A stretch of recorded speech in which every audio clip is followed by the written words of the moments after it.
अस्सलाम वालेकुम, मैं हमारी अली, आप देख रहे हैं मेरा चैनल। खान की जेल से जारी तस्वीर असली है। अलीमा खान साहिबा ने यह दावा कर दिया। किसने, क्यों, एक ऐसे वक्त में जब मामला बड़े क्रूशल हैं, ये तस्वीर जो है वो वायरल की है। इसके पीछे के मकासद क्या है, आज की वीडियो में इस पर बात करेंगे। मुक़्तदरा और नवाज शरीफ का पहला बाकायदा फड्डा, एक ऐसा फड्डा जो बड़े अरसे से चल रहा था, लेकिन अब जो है वो बड़े ही खौफनाक तरीके से वार्निंग जारी की गई है। वार्निंग दी गई है कि अब बस बहुत ज़्यादा हो चुका है। सिडनी दहशतगर्दी जो है उसमें पाकिस्तान को बदनाम करने की जितना भी प्रोपेगेंडा है वो बेनकाब हो चुका है। हक़ाइक़ सामने आ चुके हैं। जो मकासद थे पाकिस्तान को बदनाम करने के, वो भी बेनकाब हो गए। आज की वीडियो में इस पर बात करते हैं। रिक्वेस्ट है चैनल को सब्सक्राइब करें, जी वीडियो को आखिर तक ज़रूर मुलाहिज़ा करेगा। एक तरफ आप इमरान खान को देखें, जो तस्वीर इस वक्त वायरल हुई है, जैसे अलीमा खान साहिबा ने बोला है कि हाँ जी, ये इमरान खान इसी तरह से पुशअप लगा के, इसी तरह के कपड़े पहनकर ही हमसे मुलाकात करते हैं। तो अगर ये बकौल उनकी तस्वीर जो सच्ची है, तो क्या बात है भाई, क्या बात है।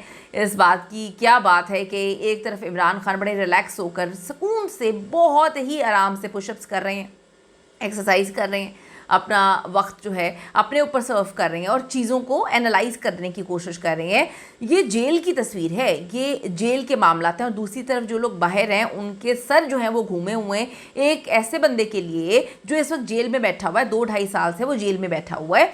अब जी आइन तब्दील हो गया, कानून तब्दील हो गया, दुनिया ही तब्दील हो गई। पैनिक सिचुएशन में नज़र आते हैं, डिप्रेशन में नज़र आते हैं, अजीब व गरीब किस्म के फ़ैसले करते हुए नज़र आते हैं, आपस में लड़ते हुए नज़र आते हैं, आपस में एक दूसरे की टांगें खींचते हुए नज़र आते हैं। और दूसरी तरफ वो आराम से सुकून में जेल में बैठा हुआ है और पुशअप्स लगा रहा है। तो ये जिन्होंने कहा था इमरान खान को हम अकेला कर देंगे, इसको जो है कैद तन्हाई देंगे, तो कैद तन्हाई वो तो एंजॉय कर रहा है, लेकिन बाहर जो है वो मामला इस हद तक चेंज हो गए हैं कि ये अपने एक दूसरे के बाल नोचने के, मैं कहूँ कि ऐसा वक्त आ जाएगा कुछ अरसे बाद कि एक दूसरे के बाल नोचना शुरू कर देंगे।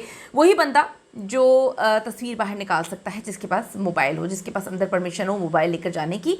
तो लगता तो ऐसे है कि ये वीडियो बनाई गई है, उसके बाद जो है ये स्क्रीनशॉट तस्वीर का निकाला गया है। अब जिसके पास मोबाइल ले जाने की अंदर इजाज़त होगी, उसी ने कहा है। क्या ये सही है, क्या इन लोगों के लिए सही है? क्योंकि ये तस्वीर तो बड़ा पॉजिटिव इम्पैक्ट जो है वो पूरी आवाम पे डाल रही है कि जो वो कहता रहा कि रिलैक्स रहें, मैं भी रिलैक्स हूँ, अल्लाह पे यकीन रखें, और वो सच में रिलैक्स नज़र आ रहा है। तो इन्होंने तमाम सिस्टम तब्दील कर दिया, हर चीज़ तब्दील कर दिया। अभी भी इनके सिस्टम के अंदर ही लोग इनके ख़िलाफ़ हैं और इस तरह की चीज़ें कर रहे हैं। तो आप ये देखें, इनको खौफ तो हमेशा रहता है, बहुत ज़्यादा रहता है, और हर वक्त ये खौफ रहता है कि कहीं इमरान खान बाहर ना आ जाए, कहीं इमरान खान ये ना हो जाए, कहीं वो ना हो जाए। तो इनको ये डर लगा रहता है, हर वक्त तकलीफ़ और अजियत में लोग रहते हैं, और हमें नज़र भी आता है। दूसरी तरफ अलीमा खान ने कहा कि जो लास्ट मुलाकात इमरान खान से हुई है, वो उन्होंने बड़ा क्लियरली मैसेज जो है वो कन्वे किया है, और मुझे उन्होंने कहा कि क्लियरली मैसेज जो है वो दुनिया के सामने रख दें। जिन चीज़ों पर मैं कभी कॉम्प्रोमाइज़ नहीं करूँगा, वो चीज़ें ये हैं, जैसे रूल ऑफ़ लॉ पर वो कहते हैं कभी कॉम्प्रोमाइज़ नहीं करूँगा, सरेंडर नहीं करना, मैंने कभी किसी सूरत में सरेंडर नहीं करूँगा। हमने देखा उन्होंने किया भी नहीं। इनको लग रहा था कि इमरान खान जो है बाकी लोगों की तरह बाहर डील करके भाग जाएगा, ना वो भागा, ना वो डरा, ना वो झुका, यहीं पर मौजूद है। दूसरा वो कहते हैं जी आइन और कानून की बालादस्ती, आइन को तोड़ मरोड़ के इन्होंने जो चीज़ें कर दी हैं वो काबिल कबूल नहीं है। मेरे ख्याल में 26वीं 27वीं तरमीम के हवाले से बात करें, इनका तो 28वीं 29वीं तरमीम लाने का भी जो है मकसद है। क्योंकि आप देखें कि उनका ये कहना है कि इन तरमीम के बाद जो है वो अदालतें, निज़ाम, सिस्टम क्या हाल हो चुका है इसका। फिर इंतखाबात के हवाले से कि फ्री जो है फेयर इंतखाबात, ये तो इन सब की सबसे बड़ी कमज़ोरी है कि फेयर इंतखाबात तो होने देना ही नहीं है इन्होंने, क्योंकि इन सब के पोल खुल जाएंगे। सबको पता है कि फॉर्म 47 की ये पैदावार है। तो हम भी जानते हैं बहुत अच्छे से, आप भी बहुत अच्छे से जानते हैं कि जब आप चीटिंग करके जो है पेपर देते हैं, तो आपको जब कहें कि जी एक दफ़ा से फिर आप अपेयर हो जाएं पेपर में, या आगे चल के अपेयर होना है, तो आपकी हवा निकल जाती है। हम सब ने इन सारे मामला देखे हुए हैं, हम अच्छे से बहुत जानते भी हैं।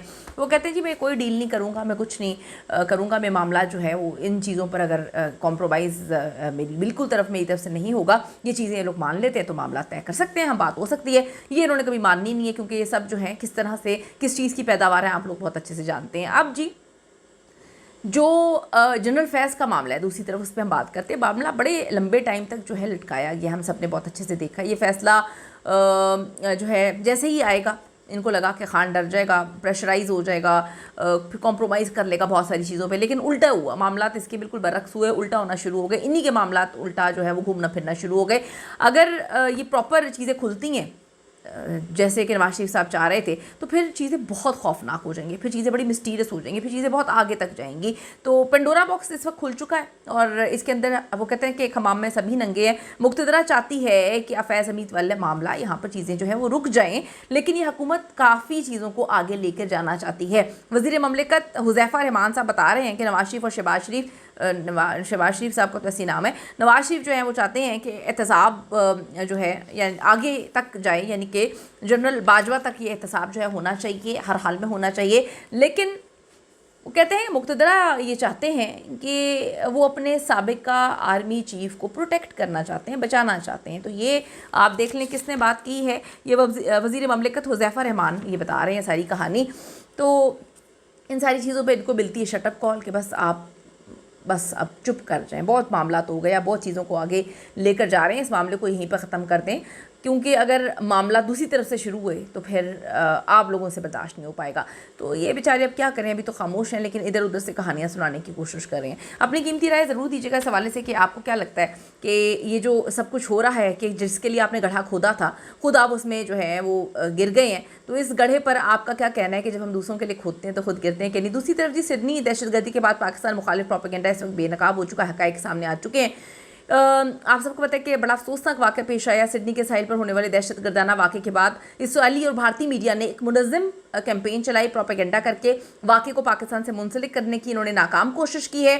और जब इन्होंने कहा कि जी ये पाकिस्तानी है, इसके अंदर पाकिस्तानी ने किया है, लेकिन तहकीकात और हक़ाइक़ से वाज़ेह हुआ कि साजिद अकरम और नवीद अकरम का पाकिस्तानी होने का कोई सबूत मौजूद नहीं है।